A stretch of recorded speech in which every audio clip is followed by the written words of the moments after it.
Hello, and welcome to Field Lab Earth, the podcast that's all about past and present advances in the fields of agronomic, crop, soil, and environmental sciences.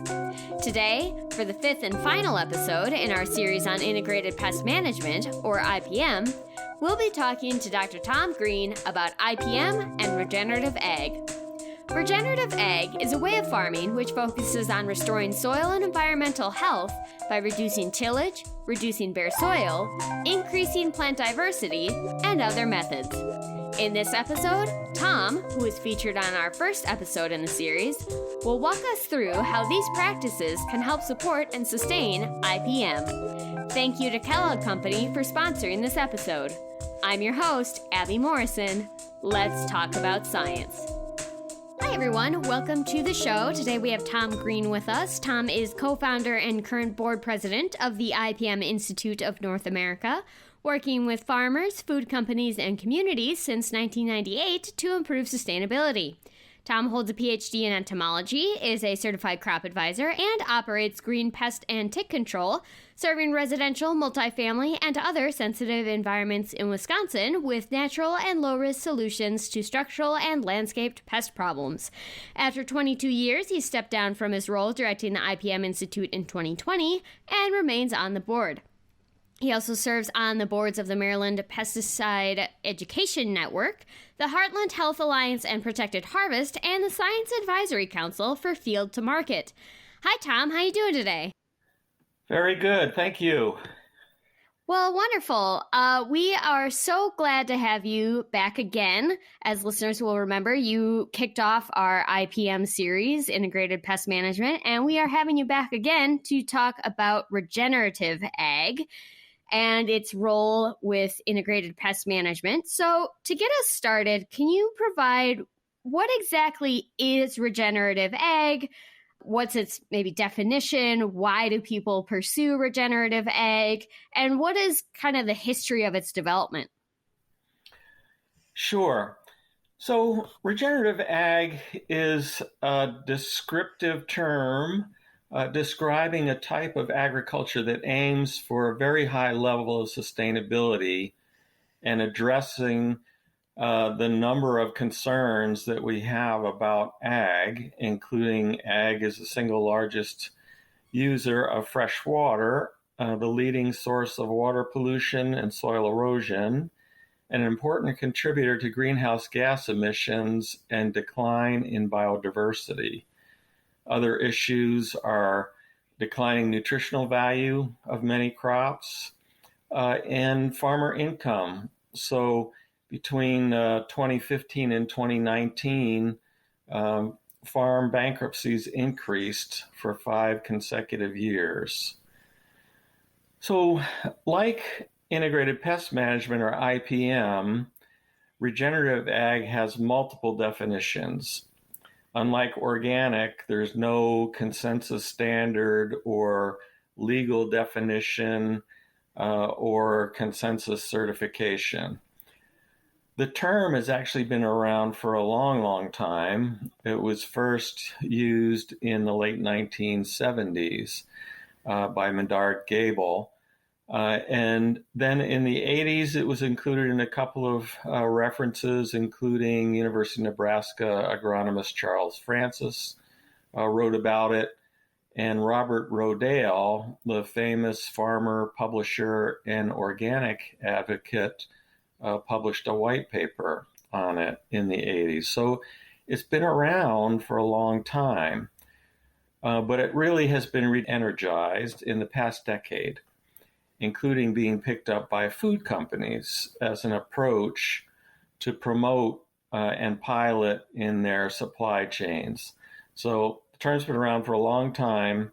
It hasn't really been in the discourse until the last decade. It's really gained some energy.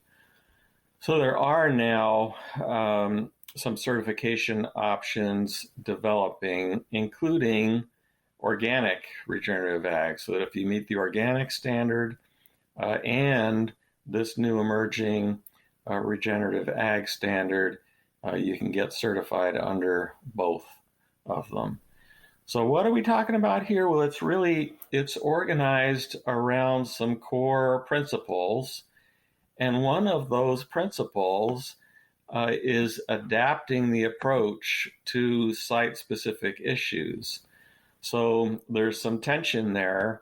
If we want to have a type of agriculture that's flexible and adaptable to meet the geography and the climate and farmer experience and preferences and equipment and markets, it doesn't lend itself easily to a universal standard like organic. And there are some advantages and disadvantages to that. The organic standards are very rigid, and it accounts for the fact that so little of our ag land nationally is certified under organic, less than 4%. So regenerative is a different approach, bigger tent, welcomes organic and conventional farmers to take these core principles and put them in place in a way that makes sense for their operations. So let me get into some of those here. So, in general, we're talking about minimizing soil disturbance, and we've been talking about that for eons, since the 80s. So minimum tillage, keeping living roots in the soil year-round, and that's something that's really gained some energy in the past decade with cover crops, keeping cover on the soil year-round, both crop residue and living plants. And then, of course, that leads to greater diversity, so you're growing more crops, so expanding your crop rotation, growing multiple crops and mixtures in cover crops, for example. Carefully integrating livestock. So that may be one of the most challenging elements for crop farmers to accomplish in regenerative ag, but it also has tremendous benefits.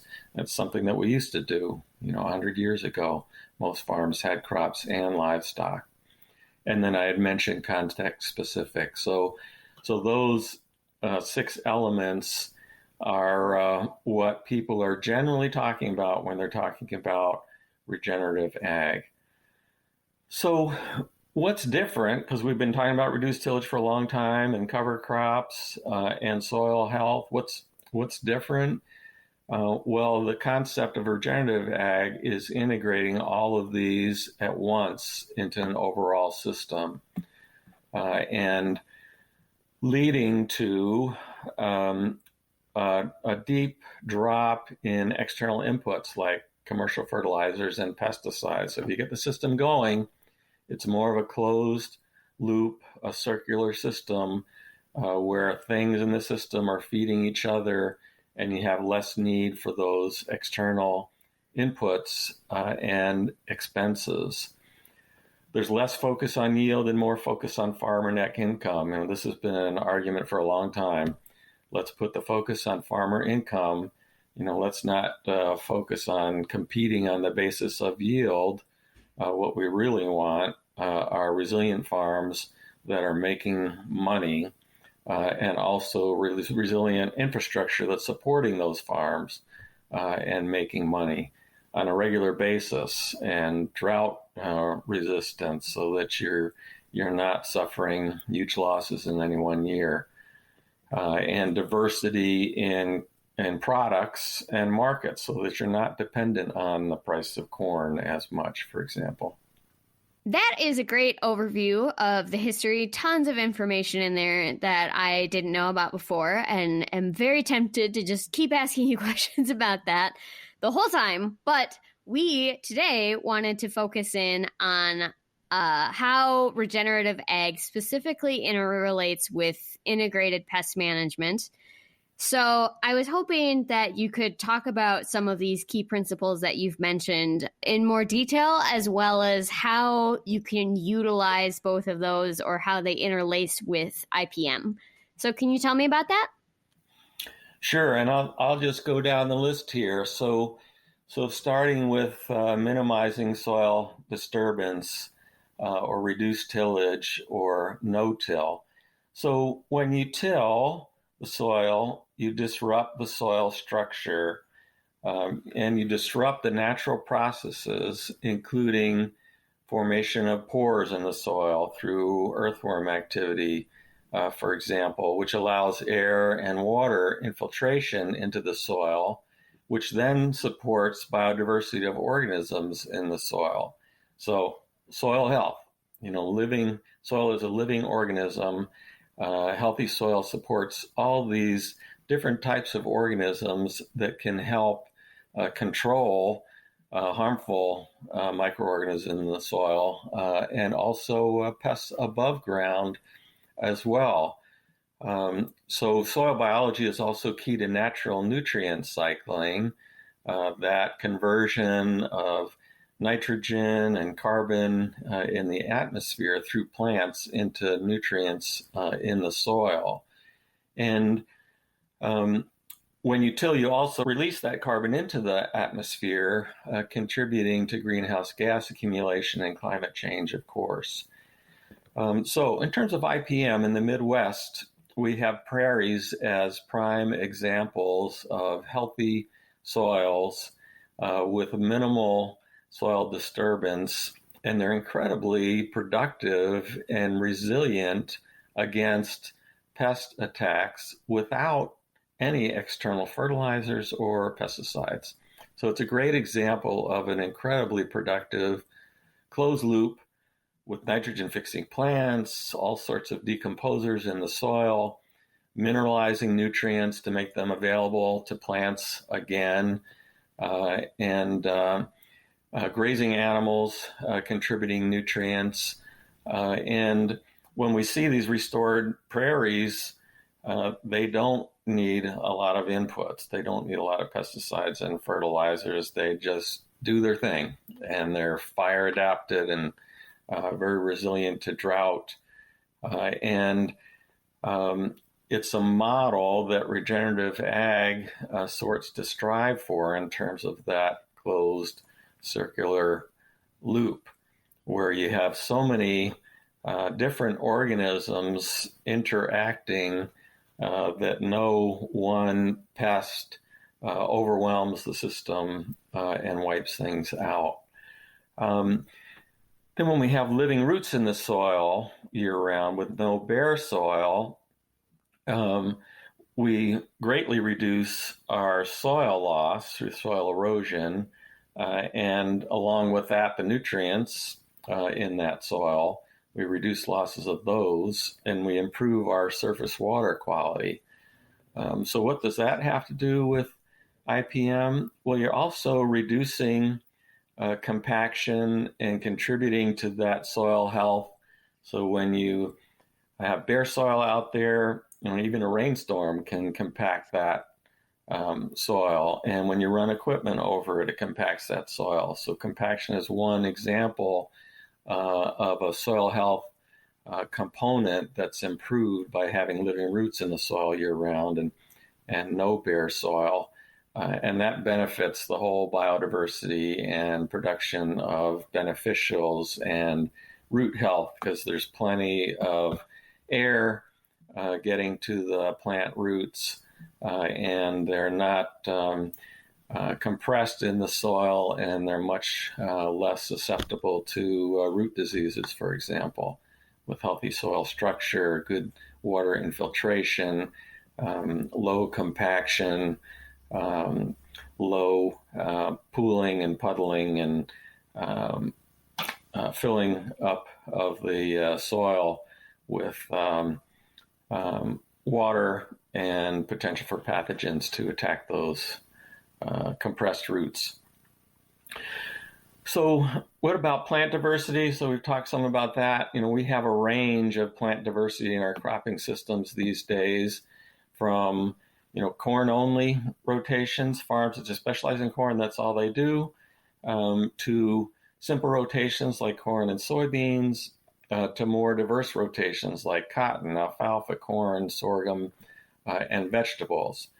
And cover crops are included here in that plant diversity. Cover crops are crops that get added to the rotation to provide that living roots and cover during periods when the primary cash crops aren't grown.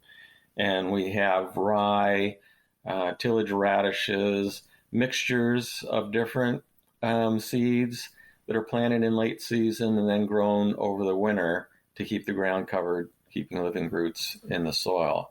And we've seen substantial increases in cover crops over the past decade, though it's still a very small percentage of our cropland overall. And as you expand these rotations, you again increase plant and then also above and below ground diversity in organisms, which again helps to balance so that you have beneficials present that keep the harmful insects and microorganisms in check. Next one is integration of animals. So this is one of the greatest challenges in terms of transitioning from a conventional type of agriculture to regenerative ag. And it's a key contributor to a lot of the benefits that we see in regenerative ag. It's tough. Many farmers don't have any experience with livestock anymore. They don't have the equipment, the infrastructure, the relationships with people who support farmers who are doing livestock stuff, like vets and crop consultants that know what they're doing around animal agriculture, and markets. So it's one of the biggest challenges. But when you introduce livestock or reintroduce livestock, as I mentioned, 100 years ago, most farms had livestock involved. You reduce the reliance on external inputs coming in because you've got manure production, and you can move that livestock around rather than moving the manure around yourself with rotational grazing. And then you enrich that soil not only with the nutrients in the manure, but also the beneficial organisms that are in the manure as well.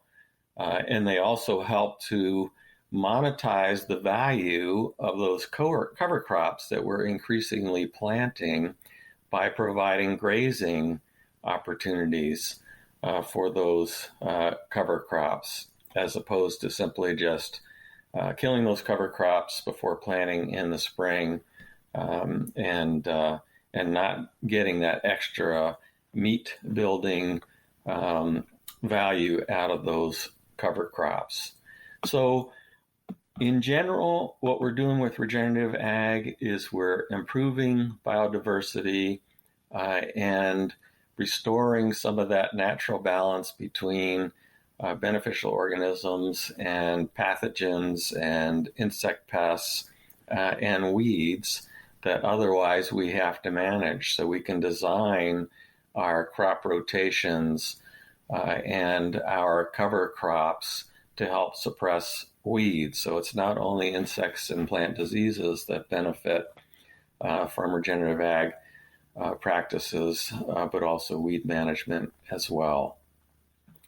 And so one of the outcomes that we're aiming for with regenerative ag is reduced need for these synthetic inputs from outside the farm. And that's not necessarily a core principle of regenerative ag, but it's an observed outcome and a desired outcome. And it's paired with improved farmer income. If you're spending less on inputs, then you're improving your bottom line as long as you can maintain an acceptable yield.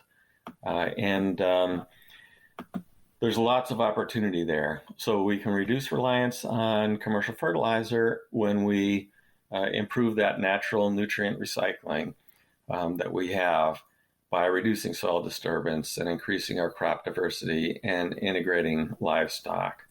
And when we use IPM, so when we design those crop rotations for weed control benefits, we need less or no herbicides. And when we evaluate the need for fungicides rather than simply scheduling applications regardless of weather conditions or presence or absence of inoculum, And when we do a pest risk assessment on our fields based on field history versus simply ordering all of our seeds to be treated with insecticide and or fungicides. So there we have a loop, a feedback loop going on as well. So if we limit the fungicides that we're applying, which can also impact beneficial fungi above ground and below ground in the field, or when we limit the amount of insecticide that we're applying at planting as a seed treatment, for example, we can preserve some of the beneficials that feed on slugs in our fields. And then as we do those things, we also reduce our expenses and improve our income. So that's the idea. We've got these core principles that we're focused on. They generate these beneficial outcomes, and we have competitive farms with improved farmer income. There was a great study published in 2018 by Claire Lecan, who works for University of Minnesota Extension now, and then Jonathan Lundgren, who's a former USDA scientist who runs a research farm now. And it's one of the few studies that have looked at regenerative ag farms where all those elements are put together in an intelligence system. And there they found that farms that didn't apply any insecticides had 10 times fewer insect pests than insecticide-treated cornfields.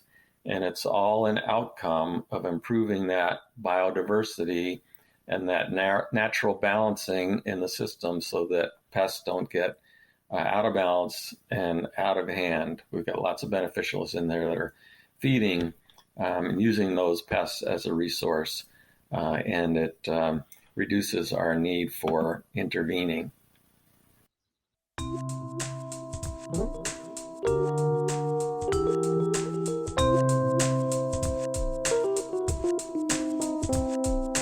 Hi everyone, I hope you're enjoying the show. Interested in learning more? The American Society of Agronomy and Certified Crop Advisor Program are hosting 5 IPM webinars between December 2020 and July 2021 to coincide with this mini-series.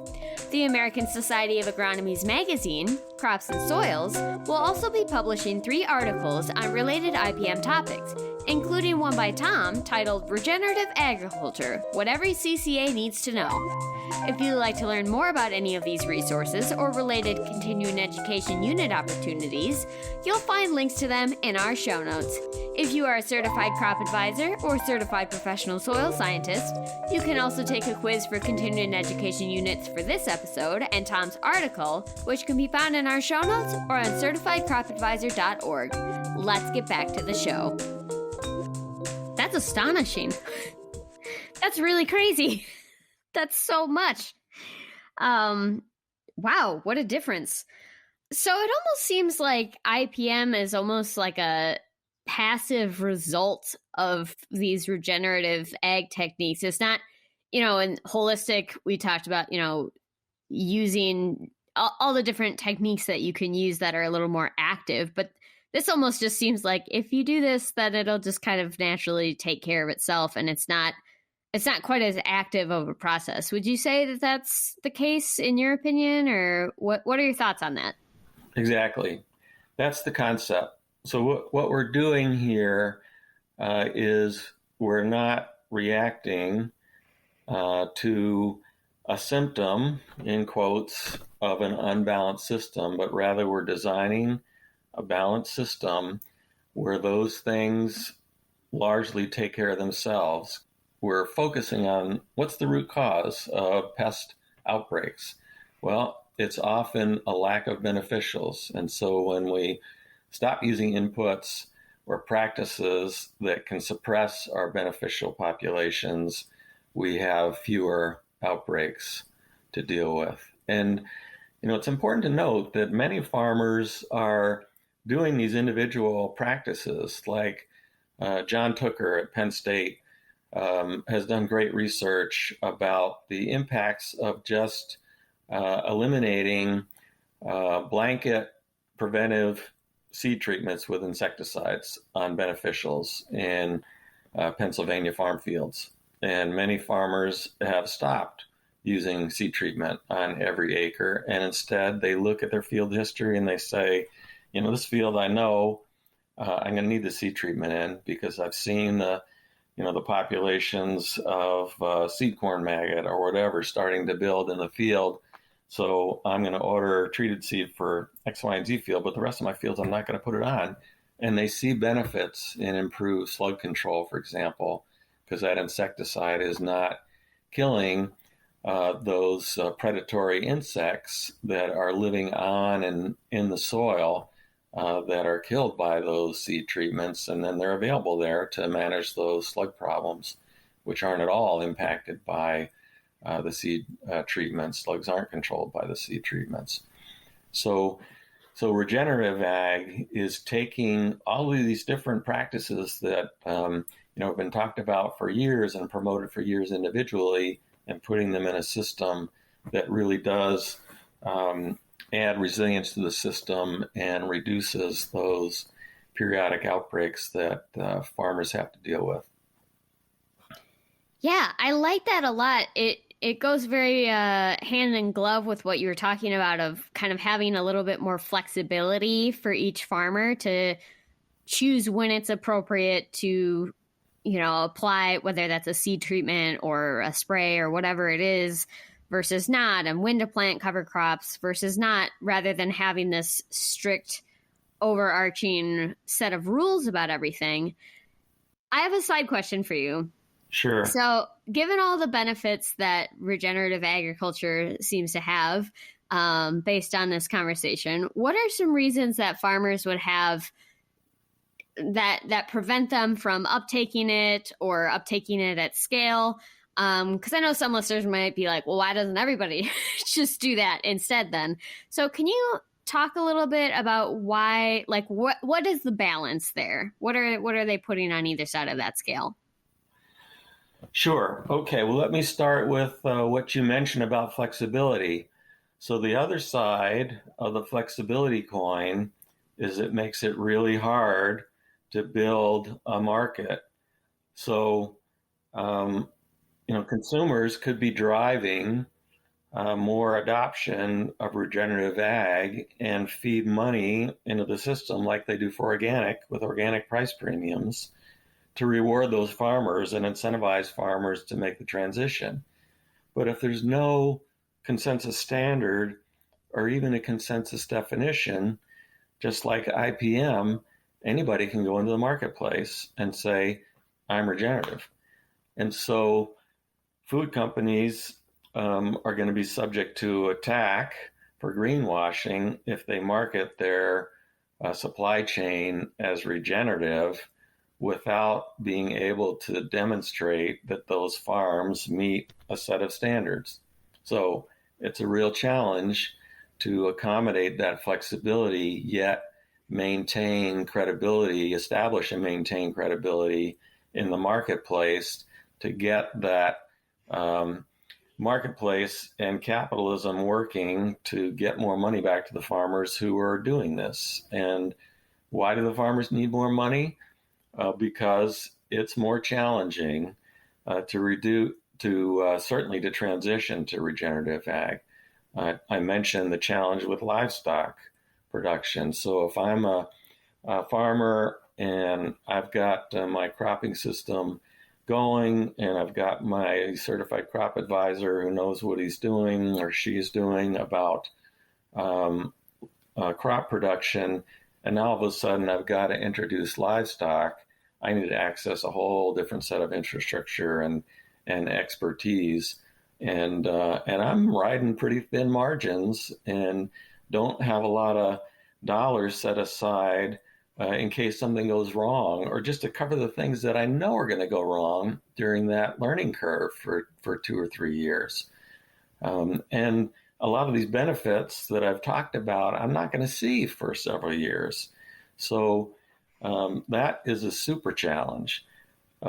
Number two, there's not a lot of research on this. So in many of our cropping systems, there's zero research on regenerative ag. And even in our commodity crop system here in the Midwest, where we have the greatest number of success stories, very few of those are translated into peer-reviewed studies that really look at what's happening very critically and take measurements from replicated locations.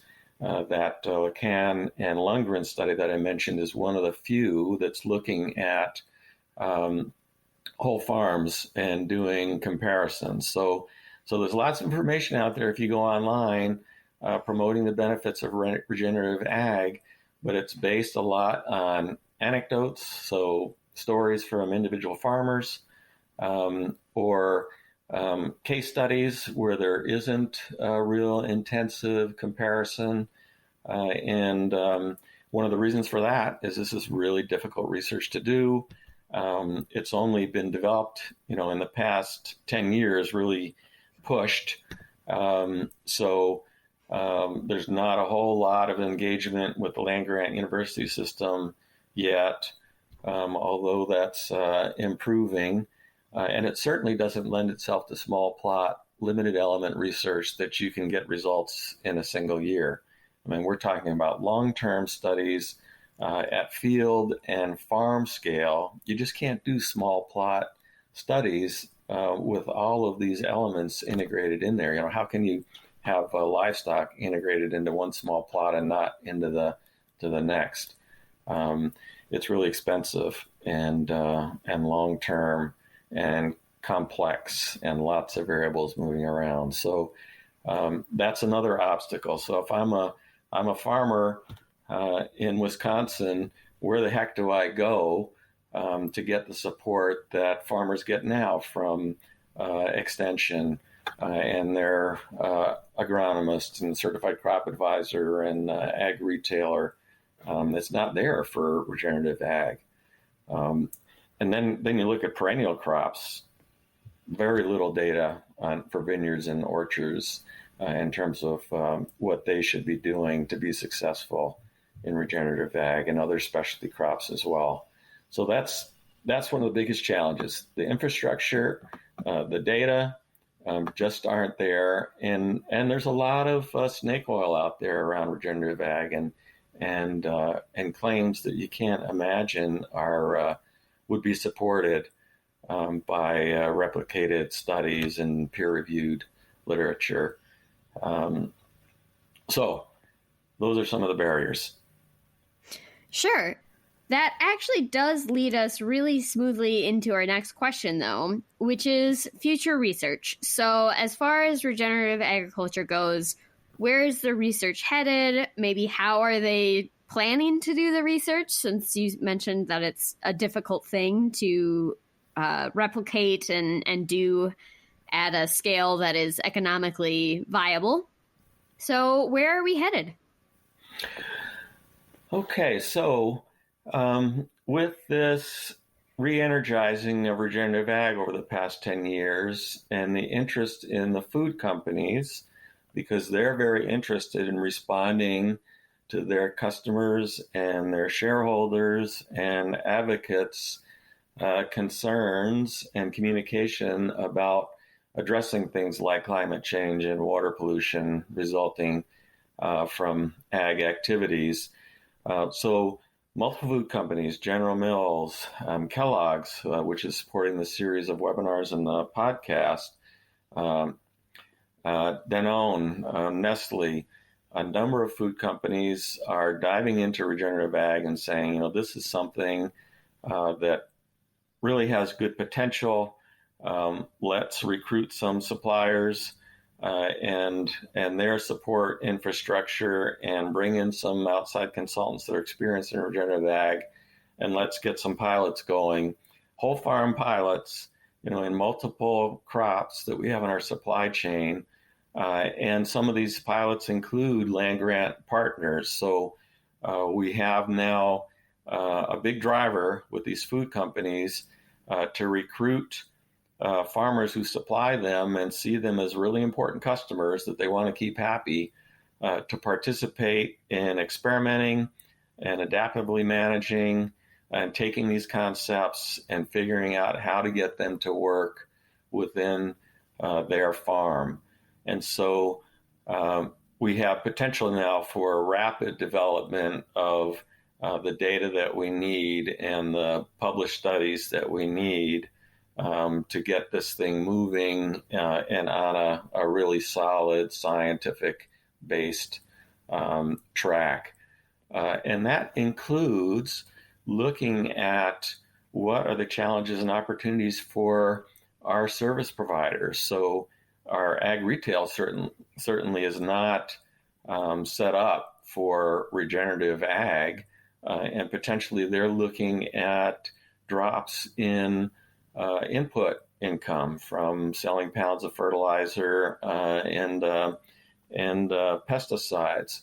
And so how are they going to remain effective and profitable in delivering increased return on investment to their clients, which is their number one job? That's how they keep their job and earn their income. How do they do that in a regenerative world? We need research on that as well.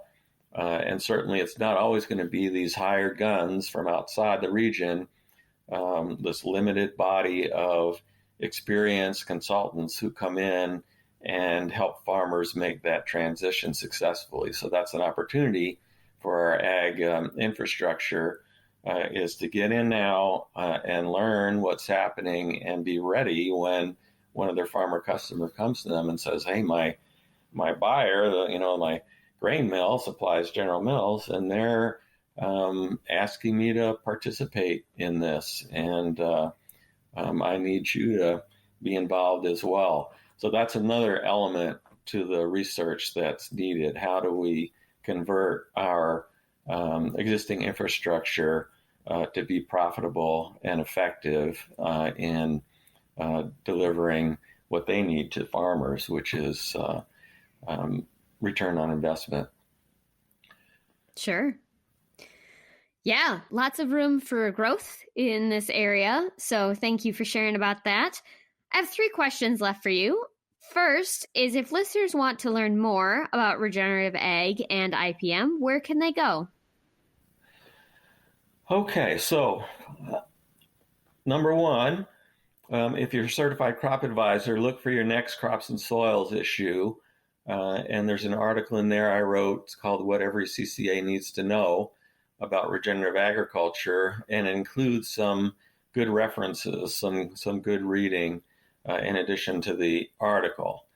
And then there's the webinar, the final webinar in the Kellogg series, airing July 13th, and that recording is available to you, and that's focused on regenerative ag.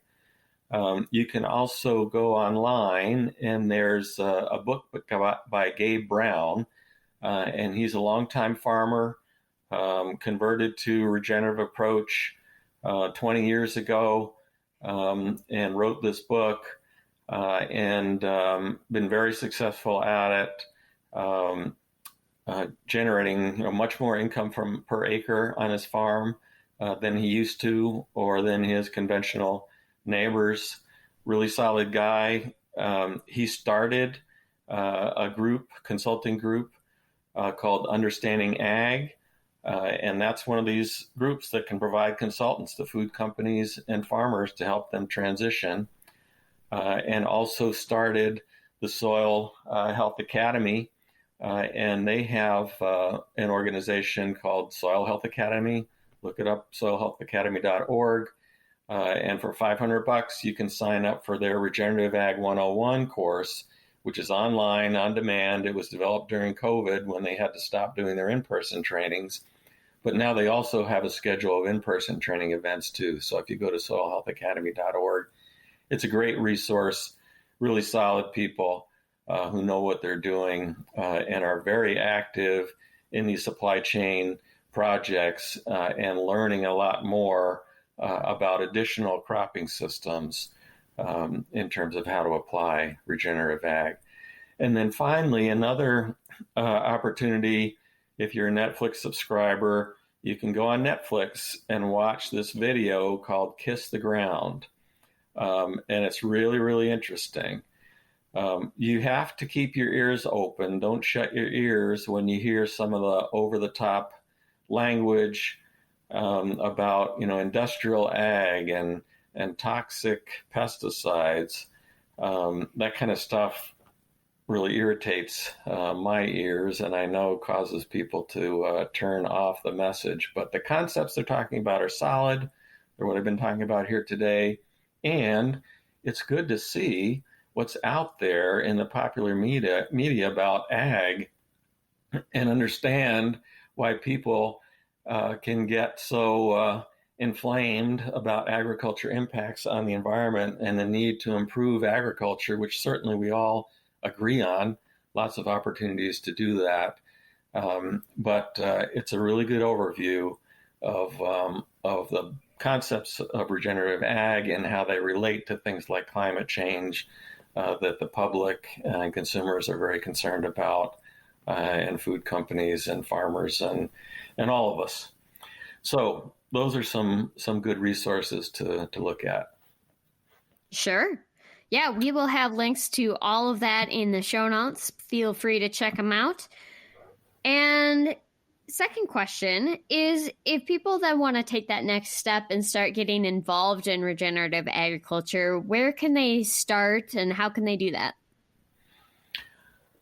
So definitely take a look at those resources. As I mentioned, for people who are used to turning to the peer-reviewed literature, there's just not a whole lot there. But these other resources, including the popular media, will help you get grounded and in a position to answer questions you might get from farmers or other people about regenerative ag. So definitely do that. Some land grants are diving in. University of Illinois has a new regenerative ag group that are doing field days and so forth. Look for regenerative ag on the agenda to the meetings that you go to so that you can learn more. Realize, like anything else, this is a long process. Look at cover crops and all the promotion and federal dollars that have gone into cover crops over the last decade. And we're still just inching along in terms of increasing the number of acres with cover crops. So we've got a long, long road ahead of us with regenerative ag, and we're learning more about it all the time, and it's going to look very different 10 years from now than it does right now. So understand that and get involved now, and keep your mind open. And understand it's not going to threaten your job if you're a CCA that depends on fertilizer revenue.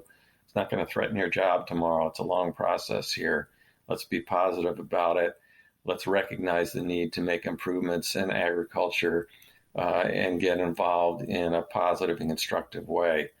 And if you have if you're a farmer with buyers, or if you're a crop advisor with farmer clients supplying these companies that are getting involved in regenerative ag, then step it up, because you may be in line for getting a question from your farmer, like I posed before, about, hey, I need some help. They're asking me to do this. You want to be ready for that. Sure. Yeah, that's great advice all around. Final question. What is one fun fact that people would not know about you if all they had was your research /webinars /previous fun fact from our last podcast? So here's one. It's a little bit of a long story, but at any rate, I'm a recovering and returning hippie. So in the 70s, when I got out of high school, I had no idea what I wanted to do with my life, but I really liked farming. So when I moved from the suburbs of New Jersey to the hills of Virginia and lived with a bunch of other hippies and started farming for the first time, including working in apple orchards, And I was really fascinated by organic, and I was being mentored by a neighboring organic apple orchardist who was shipping his organic apples around the country via UPS and making lots of money. And when we got towards the end of our conversation and he was inviting me to come and work with him, he told me he needed to show me something. And he took me out to a spray shed, and it was full of a product called Dicar, which was kind of the commercial equivalent of a home orchard spray. It had a miticide, an insecticide, and a fungicide in there. And it certainly wasn't organic. And this was before certification. And he told me this is what he felt like he needed to do to stay in business, and that what he was doing was better than his neighboring conventional apple orchardists, including myself. And so he allowed himself this discretion, this flexibility to use this product. I was crushed at that. And at that point, I decided, hey, I'm going to go back to school and learn the science of all this stuff and figure out how to do it the right way and honestly. And so that's what I did. And now with regenerative ag, I feel like I'm going back to those roots. So regenerative doesn't have to be organic. You can still call yourself regenerative and allow yourself use of synthetic inputs when it makes sense. And that makes sense to me. But at home, what I'm doing is really very regenerative. So I'm calling it a home farm now, even though we live in downtown Madison, because our production ground exceeds our turf ground. And we do a lot of these things. We don't till. Even when we convert turf to productive garden, we mulch with cardboard to kill the turf. We're not disturbing the soil. And we've got living roots or crop residue or mulch on the ground year-round. We're very diverse. We have flowers, vegetables, fruits, both annuals and perennials, in a very small piece of ground. We irrigate with nutrient-rich water from Lake Mendota, so we've got a pump in the lake, and that irrigates most of our crops, and we get nitrates and phosphorus from that lake for sure. And we have livestock. A bunch of it's natural, so we've got birds and rabbits and squirrels and chipmunks. And then we have managed worms in the basement that produce worm tea, that we drain off the worm compost and fertilize with.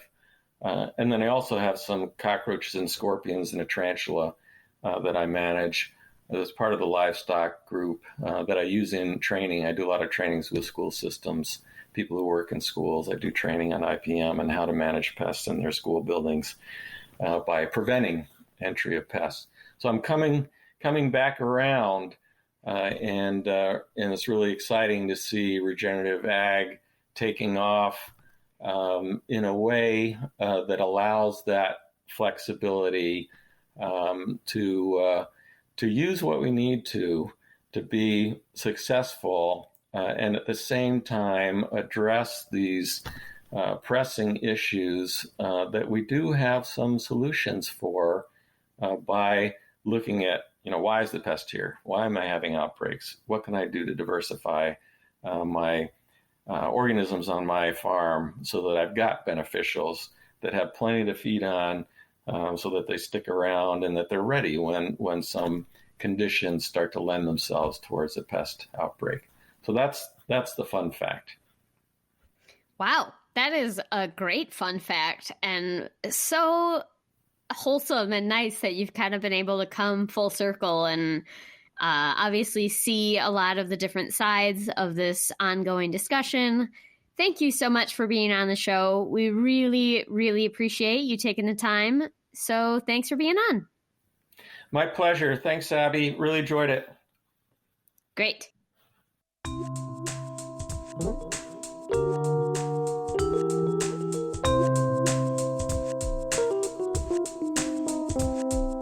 Thank you for listening to Field Lab Earth. This podcast is sponsored by the Kellogg Company. Kellogg is committed to reach 1 million farmers and workers globally by the end of 2030 with programs that support resilient farmers, communities, and ecosystems. The opinions shared on this podcast are independent from our sponsor. You'll find links to today's resources in our show notes or on our website. If you have any questions, comments, or recommendations for show topics, please contact us at podcast@sciencesocieties.org or on Twitter @FieldLabEarth. If you'd like to hear more content like this, please subscribe, and don't forget to rate and review us on Apple Podcasts, Podchaser, Stitcher, or anywhere else you find your podcasts if you like our show. We're also available on Lyceum, the world's first audio learning community, where you can join our discussion group and comment on each episode. This podcast is a joint production of the American Society of Agronomy, Crop Science Society of America, and Soil Science Society of America. Special thanks to Lobo Loco for the use of their song Spook Castle on the intro and outro of our show. Opinions and conclusions expressed by guests are their own and are not considered as those of the American Society of Agronomy, Crop Science Society of America, Soil Science Society of America, its staff, its members, or its advertisers.